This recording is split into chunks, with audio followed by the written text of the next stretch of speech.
On va maintenant passer à l'importation de nos fichiers dans notre logiciel Final Cut Pro 10.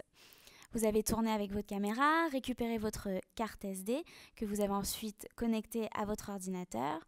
Le mieux, c'est d'enregistrer vos fichiers donc, sur votre disque dur pour que ce soit broadcast, donc c'est-à-dire bien sécurisé, être sûr d'avoir 2 copies de vos enregistrements pour ne pas les perdre.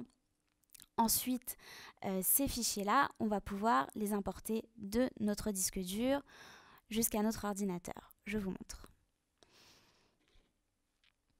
Donc, on retourne sur notre barre latérale de Final Cut.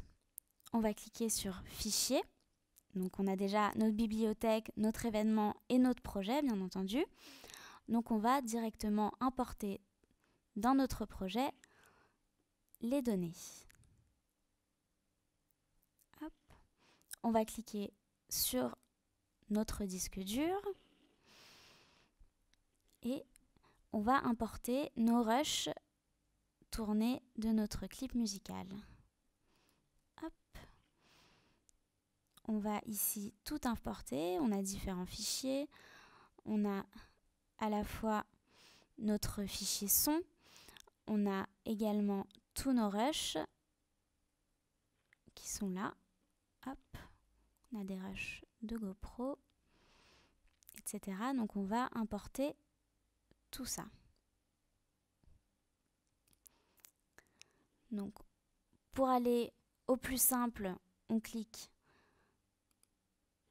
sur notre premier rush qu'on veut importer. Jusqu'au dernier, on appuie sur la touche Shift et en même temps on clique pour tout sélectionner, pour que ça aille plus vite.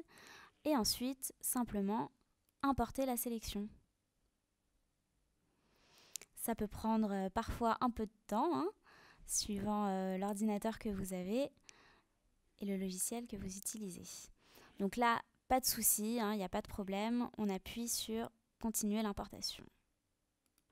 Donc je vous ai écourté le temps d'importation qui peut prendre parfois quelques minutes suivant votre ordinateur. Ici, donc, dans notre espace de bibliothèque, on retrouve bien tous nos rushs qu'on vient d'importer, le son comme je vous disais, et ensuite on a nos logos, hop, et puis tous nos rushs que l'on verra tout à l'heure. Ici, c'est assez amusant comme vous pouvez le constater, car il y a déjà des mots-clés qui se sont créés. Comment est-ce qu'ils se sont créés? Tout simplement, si vous avez par avance, d'ores et déjà, créé des dossiers sur votre disque dur, par exemple. Ici, on avait un dossier qui s'appelait Rush 1, Rush 2, Rush 3. Et vous le retrouvez directement dans votre espace de Final Cut, dans votre bibliothèque.